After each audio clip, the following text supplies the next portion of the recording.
Sepertinya sudah ada telepon. Halo, Assalamualaikum. Ya, assalamualaikum. Dengan siapa nih, Pak? Dengan Pak Rudi. Pak Silakan Pak Rudi. Rudi, usianya berapa Pak Rudi?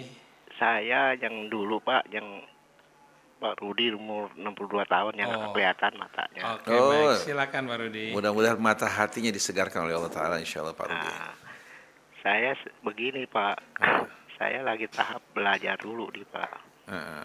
belajar agama Islam. Saya lagi iniin dulu, terapin. Maksudnya saya kagak mau setengah-setengah nanti kalau masuk. Betul. Begitu Pak. Mm. Dan saya mau tanya juga nih Pak ya, Silakan Pak Rudi. kan di agama Islam diterangin Rohul Kudus. Ya. Kalau menurut saya tuh kalau dulu di Kristen ya, Roh Kudus tuh roh ilahi Pak, Baik. roh Tuhan, Heeh. roh Allah gitu. Baik Pak. Itu yang ditanyakan Pak Rudi. Heeh. Baik. Terima kasih Pak. Sama-sama. Assalamualaikum. Waalaikumsalam. Waalaikumsalam. Jadi berkaitan dengan pertanyaan Pak Rudi, kalau dalam ajaran Kristen atau Nasrani, Ruh Kudus itu merupakan Ruh Tuhan. Nah, dalam Islam kalau kita perhatikan, kata ruh ini ketika orang-orang Yahudi bertanya kepada Rasulullah SAW melalui perantara orang-orang musyrik untuk membuktikan apakah dia benar apa tidak. Karena kalau dia benar, dia akan mengembalikannya kepada Allah. Kalau seandainya dia bukan seorang nabi, dia akan menjawab dengan mengikuti hawa nafsunya. Wa yas'alunaka 'anir ruh qulir ruhu min amri rabbi. Mereka bertanya kepadamu mengenai ruh. Allah menjawab, katakanlah bahwa ar-ruh ini merupakan rahasia Tuhanku. Wa ma utitu minal ilmi illa qalila. Kalian tidak diberikan pengetahuan kecuali amat sedikit sekali, di mana kemampuan kalian tidak akan dapat betul-betul untuk memahami hakikat ruh. Seperti sebuah gayung tidak akan mungkin dapat menciduk seluruh isi samudera. Yang terciduk hanya sedikit, begitu pula yang kita fahami mengenai ruh juga amat sedikit.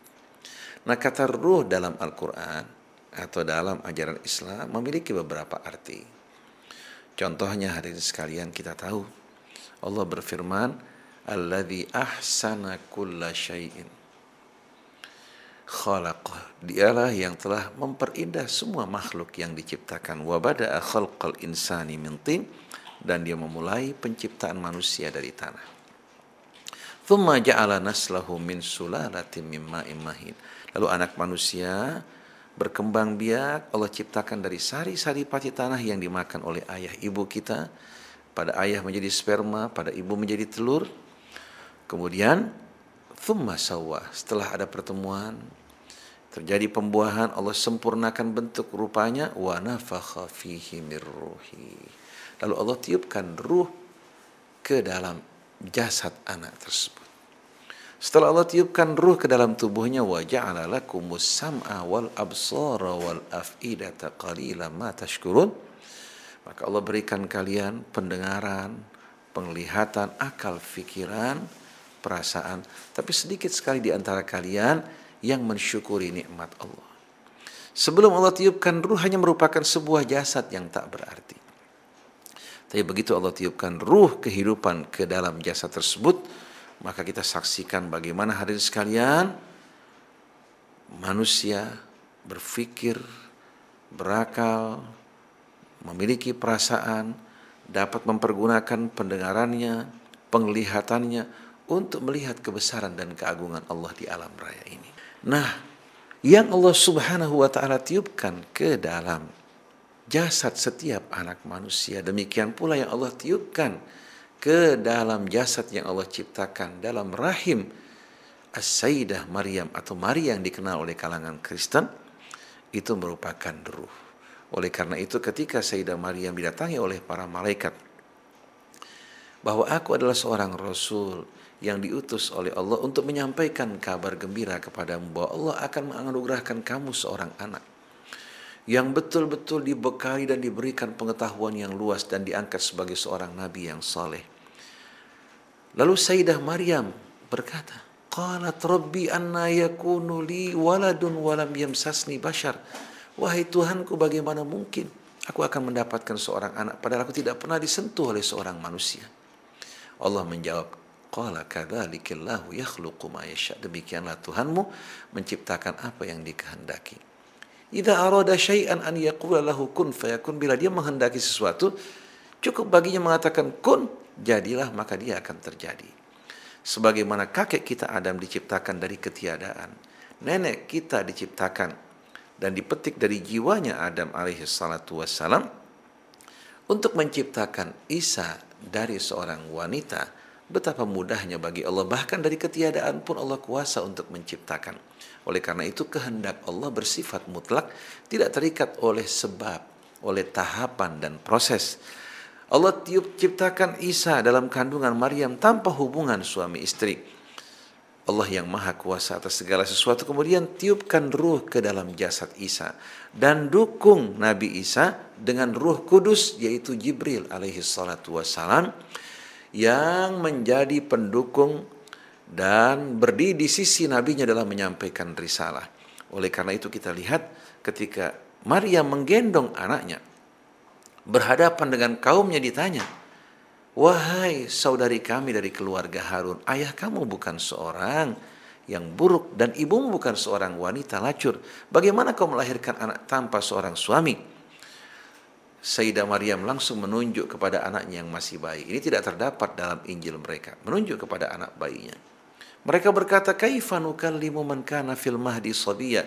Bagaimana mungkin kami berbicara kepada anak yang masih dalam gendongan?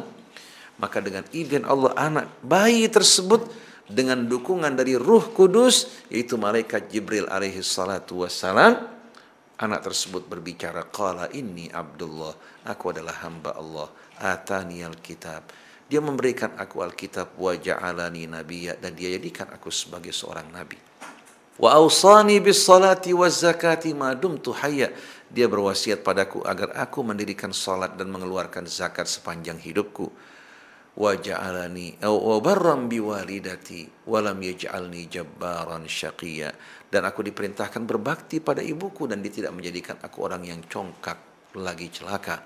Wassalamu alayya yauma wulidtu wa yauma amutu wa yauma ub'atsu hayya, keselamatan atas diriku ketika aku dilahirkan, ketika aku mati, dan kelak aku akan dibangkitkan kembali. Dzalika Isa bin Maryam, itulah Isa bin Maryam. Bapak Rudi juga tanpa tiupan ruh ke dalam tubuh Bapak Rudi tidak akan hidup. Oleh karena itu begitu ruh meninggalkan saya atau Bapak Rudi, jasa terjadi yang tadinya dapat berbicara, dapat bergerak, dapat berpikir, memiliki perasaan. Begitu ruh meninggalkan jasad Bapak, langsung Bapak akan berubah menjadi seonggok jasad yang tidak memiliki sama sekali denyut kehidupan, dan lama-kelamaan akan diuraikan oleh bakteri pengurai dan keluar bau yang tidak sedap dari tubuh kita semua. Dalam tubuh kita ada ruh, dalam tubuh Bapak Rudi, dalam tubuh setiap manusia, Allah subhanahu wa ta'ala tiupkan ruh ke dalam tubuh mereka. Nah, malaikat Jibril dan para malaikat juga mereka adalah makhluk-makhluk rohani, makhluk-makhluk yang benar-benar suci, yang mulia dan agung di sisi Allah subhanahu wa ta'ala, yang sama sekali tidak memiliki hawa nafsu seperti kita, yang tubuh kita tercipta dari jasad. Untuk menjaga kelestariannya Allah berikan nafsu makan. Allah subhanahu wa ta'ala juga hiasi dengan berbagai macam nafsu terhadap lawan jenisnya untuk mengembangkan generasi manusia. Tapi bagi Allah subhanahu wa ta'ala yang menciptakan malaikat sucinya, tidak memberikan jasad, tidak memberikan nafsu, tapi mereka makhluk rohani yang suci dan mulia. Berbeda dengan kondisi kita semua. Nah, dalam jiwa kita, dalam diri kita, terdapat ruh yang mirip dengan para malaikat, cuma kita diberikan nafsu, kita diberikan jasad, kita diberikan juga hak memilih. Oleh karena itu di antara kita ada yang dengan inisiatif kita ikuti petunjuk Allah sejalan dengan kesucian ruh kita, tapi di antara kita ada yang mengabaikan tuntutan rohani, kita mengikuti hawa nafsu kita, membuat jiwa kita dikuasai oleh nafsu angkara murka. Jadi Bapak Rudi, kalau mereka mengatakan bahwasannya Ruh Kudus itu ruh Allah subhanahu wa ta'ala, artinya Allah subhanahu wa ta'ala memiliki ruh kehidupan, maka wal'iyadzubillah, dia tidak berbeda dengan makhluknya. Tapi ketika Quran mengatakan wa ruhun minhu, ruh daripadanya, Maksudnya Allah tiupkan ruh ke dalam jasad Isa sebagaimana ditiupkan kepada kita. Wa kalimatuhu alqaha ila Maryam, dan Isa ini kalimat Allah, yaitu dengan kehendaknya kun fayakun, tanpa hubungan suami istri, dia lahir ke dunia ini sebagai ayat kekuasaan Allah, bahwa kehendaknya tidak terikat oleh berbagai macam hukum-hukum yang mengatur kita. Maka Bapak Rudi, kalau beriman kepada Allah, beriman kepada Allah yang kuasa, yang agung, yang tidak terikat oleh hukum sebab akibat, yang tak berawal, tak berakhir, azali, abadi. Dia di atas semua sebab, karena sebab yang menciptakan adalah Allah. Allah tidak tunduk dengan hukum sebab. Dia menciptakan Adam tanpa sesuatu sebelumnya. Dia menciptakan Hawa sebagai pasangan dari Adam, dan menciptakan Isa dengan adanya seorang ibu lahir dari rahimnya dengan kehendak Allah. Tidak seperti dongeng dalam Bible yang mengatakan bahwasannya Maria merupakan tunangan dari Yosef, lalu Bapak di surga berkumpul bersama Maria. Akhirnya Yosef satu hari menjumpai istri dalam keadaan hamil, padahal dia belum menikah, baru tunangan. Dia bertanya, kenapa kamu bisa hamil seperti ini? Akhirnya Yosef ingin menceraikan istrinya. Tahu-tahu di malam hari dia bertemu dengan bertemu dengan Ruh Kudus yang mengatakan bahwa jangan kau ceraikan istri kamu karena dia sedang mengandung anak bapak. Ini merupakan cerita yang betul-betul akal tidak dapat terima. Bagaimana mungkin Allah yang Maha Suci berhubungan dengan seorang anak manusia, melahirkan anak, padahal kita semua beriman kepada nabi-nabi sebelumnya. Tapi begitu sampai pada Isa, mereka mengatakan Isa sebagai anak Tuhan. Dia adalah hamba Allah, utusan yang diutus oleh Allah. Maka Quran dengan tegas mengumumkan ucapan Isa, Innallaha rabbi wa rabbukum fa'buduhu hadza siratum mustaqim. Dia berkata pada kaumnya, sesungguhnya Allah adalah Tuhanku dan Tuhan kalian. Sembahlah Dia dan jangan kalian persekutukan dengan sesuatu. Ini merupakan jalan yang lurus. Wallahu a'lam.